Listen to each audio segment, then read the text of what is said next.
Hello again. Hey, Fire Agate Mark here. I'm losing my voice, so I'm not going to talk too much. But I do have this Deer Creek window. This is an old stock piece. This stuff came and was mined in the early 70s. Um, and it's just stunning. Anyhow, this one has these little bubbles of these micro green colors. And I'm still trying to get past some of the brown into the valleys, highlight some more of that green. I'm going to try to zoom in and let you see what I'm doing. My focus is the stone. If I want very much to make sure you're able to see what I'm doing, but I am going to be paying more attention to the stone, and every once in a while I'll check in. Sorry, when I start carving it gets a little noisy, so I'm going to stop in advance, try to start the video, and then I'll try to attenuate the sound of the noise. If you have any questions, you can always reach us at ourminerals.net, or you could send an email to fireagatemark@gmail.com. And today we're going to be using Varenkor tools. You can, I'll be putting a link to the Varenkor tools above. Syntech Inc. has them. www.syntechinc.com. And I'll put that link up above. All right. So I'm going to stop now, mask up, and then we'll be right back.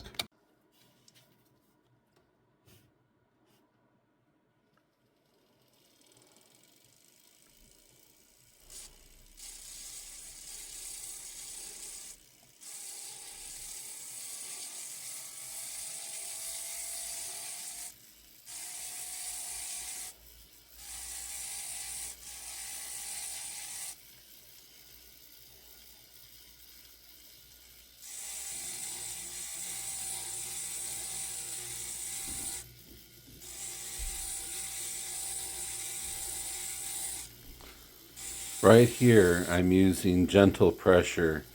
I'm only using about 2 ounces of pressure, maybe 3 ounces at the most, and I'm not going very fast. The speed is probably between 4 and 7,000 RPM. It varies from time to time. I'm trying to get into the middle of the fire agate. I'm trying to remove the brown and stay off any ports that are colorful.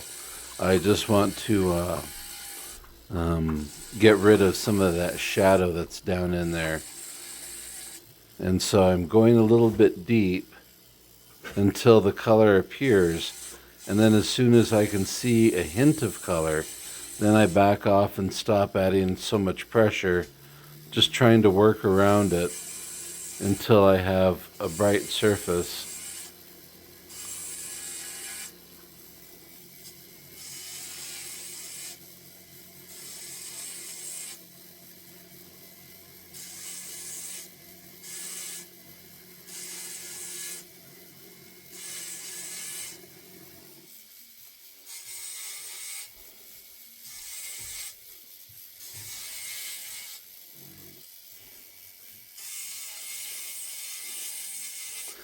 This agate is multi-layered, so what I want to do is I want to make sure I've exposed the first layer of color, and then gradually I can work my way evenly throughout the stone as I go down to the desired color.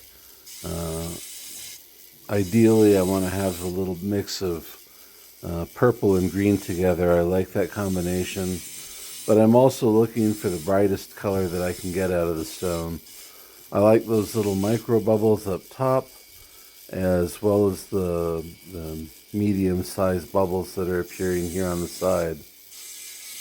I'll continue removing the brown until there's that dull purple all over, and then as I sand and try to even it out, that'll become more prominent. The closer I get, the more prominent the color will become.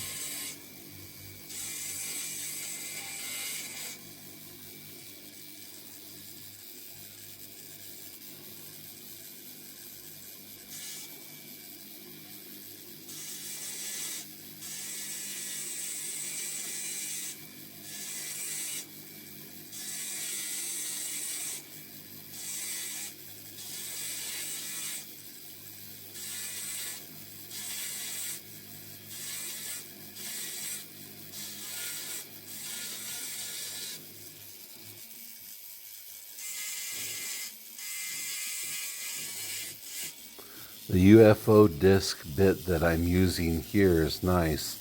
I like the way that it's able to get down into the crevices, but one of the tools that I still need to get is the flame tip. I like the fact that the flame tips come to a fine point, so I'm trying to use the wheel here to get to the edge, to really get down into that valley, to really define that deep valley so that I could work out from it and get rid of the shadow or any darkness down in there. So I am kind of pressing until I see the first hint of green. I want to make sure that any muddy or dark colors are gone, and that first layer of miniature bubbles appears.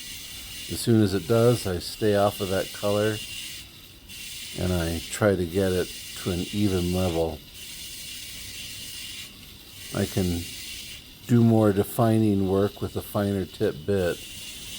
This one is a light blue, so it is fairly fine, but it's a larger wheel. Again, I need to get a couple of different flame bits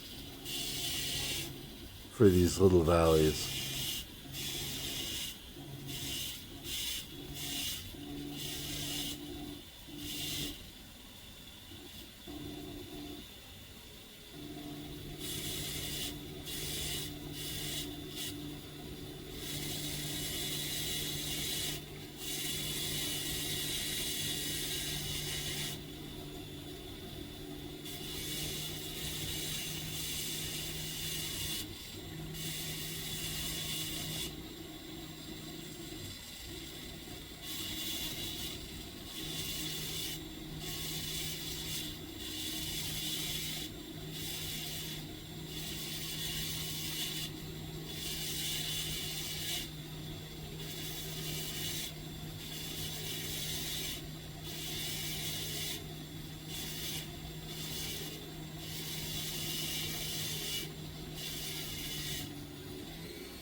If you're just starting off and carving fire agate is new to you, then you want to stop more frequently. Excuse me.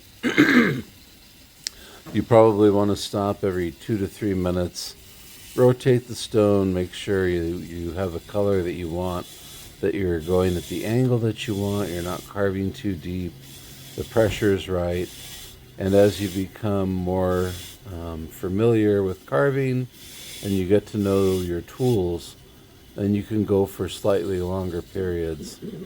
Again, generally I wouldn't recommend going for more than 4 or 5 minutes before stopping and assessing the stone, especially if you're using high-grade material or it's an expensive stone, because you can't add any of the stone back if you accidentally carve it off. You can only try to repair it, and it's easy to damage a high-grade stone and turn it into medium-grade stone with just a few strokes or a few careless errors.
Again, while I'm working here, I'm trying to maintain about 1 to 2 ounces of pressure, and I'm using about 4 to 7,000 RPM as far as the speed.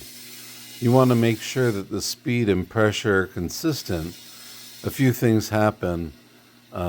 If you press too hard, you're going to bear down on the stone. You run the risk of breaking through the color, and you're also going to burn out your bits faster. If you use nice, consistent light pressure, you only peel the rock away slowly. That way you have more control over your color, and you make your bits last a lot longer as well.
Normally when I'm doing this detailed work, I'm wearing a magnifying visor, and I'm no more than 6 to 8 inches away from the stone, so that I can carve in greater detail.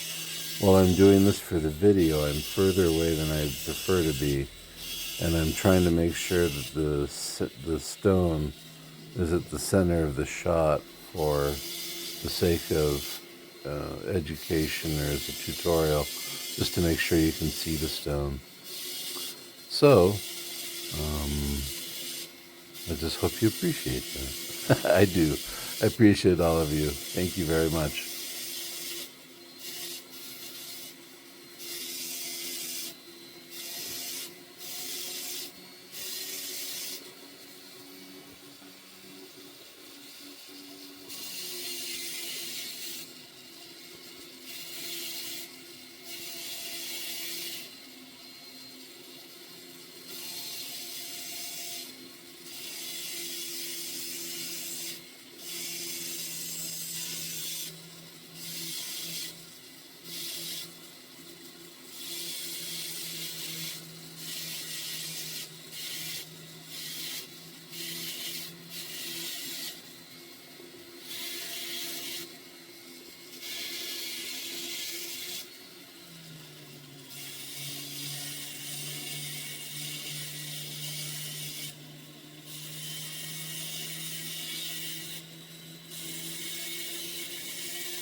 I hope you know how grateful I am for everyone. Alrighty then. That was one intense session. I don't usually like to carve for more than a couple of minutes at a time.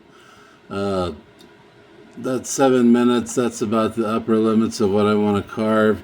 Before I start flipping the stone, assessing it, seeing where I'm going deeper, where I'm going to save any color, where I need to go push for more color, what I'm doing. And anyhow, I'm done for tonight. I just wanted to share this with you. This is just some of the work that I've been doing with the Varenkor bits that they sent to me. Thank you, Varenkor. Thank you, Syntech Inc. Thank you, everybody, for liking and subscribing. Thank you to my good friend for providing me with this beautiful, incredible, high-grade Deer Creek old stock material. And just, I hope you have a wonderful night. If you want to see more, please don't forget to click like and subscribe. I'll be back with some more, and I'll try to get a more finished view of this, because it's pretty close. It's already shaped. I've just got to go a little bit deeper, round out these edges, and then we're going to start sanding into the darkness, and we'll work on a polish. All right, thank you very much. You have a wonderful night. Take care.